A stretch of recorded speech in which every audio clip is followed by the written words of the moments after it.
सज्जनगड ठोसेघर मार्गावरील बोर्णे गावच्या हद्दीतील मंकी पॉइंट परिसरात एक युवती दरीत कोसळली।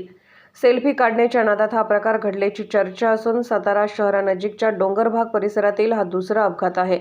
ठोसेघर संयुक्त वन व्यवस्थापन समिती व सातारा तालुका पोलिसांनी बचाव कार्य वेगाने राबवून त्या युवतीचे प्राण वाचवले आहेत। मात्र संबंधित युवतीचे नाव समजू शकलेले नाही। तिला अधिक उपचारासाठी खासगी रुग्णालयात दाखल करण्यात आले आहे।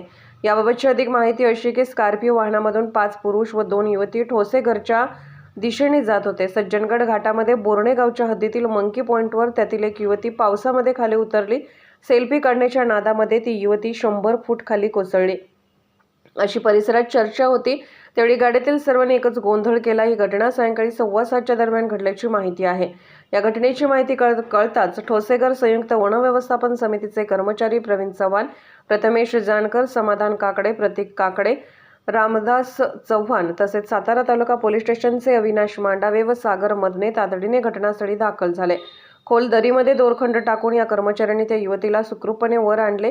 अवघ्या अर्ध्या ते पाऊण तासामध्ये हे बचाव कार्य करण्यात आले। मात्र दरीत कोसळल्याचा त्या युवतीला प्रचंड धक्का बसला होता। त्यामध्ये ती जखमी झाली होती। संबंधित युवतीला अधिक उपचारासाठी साताऱ्यातील खासगी रुग्णालयात दाखल करण्यात आले आहे। घाटातील प्रवासामध्ये पर्यटकांनी धोकादायक ठिकाणी जाऊन आपला जीव धोक्यात घालू नये असे आवाहन सातारा तालुका पोलीस स्टेशनचे पोलीस निरीक्षक निलेश तांबवे यांनी केले आहे।